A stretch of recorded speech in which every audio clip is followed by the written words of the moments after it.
Hey, my name is Ben Forehand, and I'm going to be doing this art talk on this piece of Cicero, a famed philosopher in Rome. Page 130, you can find this bust of Cicero, and on 131, you can get some more information about it. The setting and historical context of this it was crafted in an age where gods were numerous. I mean, there was too many gods to count. And here's a picture. It's called the Triumph of Divine Providence, but it kind of depicts not even all of them, but so many of the gods that these Romans worshipped and um, created monuments to, and figurines and little effigies and things like that. And so you can just see this is the culture in the day and age that they lived in, was a God-soaked culture. And you can see in Acts chapter, I think 18, it is, where Paul goes into to Rome, and he starts connecting with them on the basis of all of their many gods. But this piece right here of Cicero, and here's another rendition of it, was created in a time where people deified greatness and people deified power. And so if you wanted to remain a constant after death, you needed to create an image of yourself that people would remember you by. And Cicero certainly did this, or someone had it done for him, although we don't know who the author actually is. And so I'm going to describe a little bit about this piece, maybe a little bit of insight that I pulled from our book. Um, the book states that some of the best Roman portraits reveal a complex psychological insight that goes beyond just a carved piece of stone in the likeness of a person. Painstaking, realistic details convincingly capture outer appearances at the same time that they suggest inner character. In this bust of Cicero, we see a balding older man whose furrowed brow and wrinkles around deep set eyes suggest that this is an individual who has lived through a lot. Yet in his soft cheeks with their chiseled laugh lines, we detect an element of sensitivity and humanity. Subtly parted lips remind us that Cicero was renowned for his skills as an orator. He talked very well.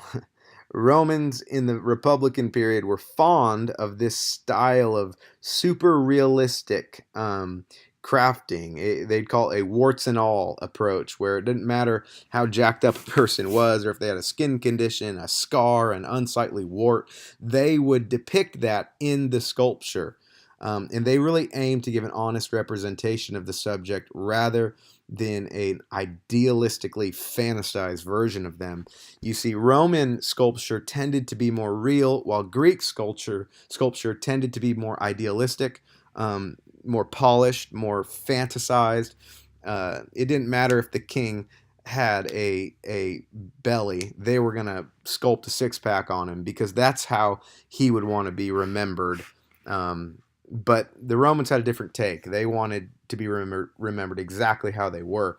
And so I want to go into what I found very interesting about this piece.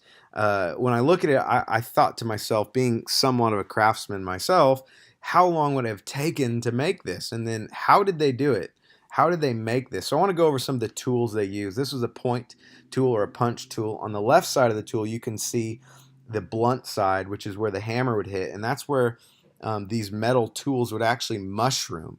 And that little mushroom there to the left of the tool is where the metal has been beaten on so many times by either a wooden mallet, a stone mallet, a metal mallet, or hammer, depending on what they needed.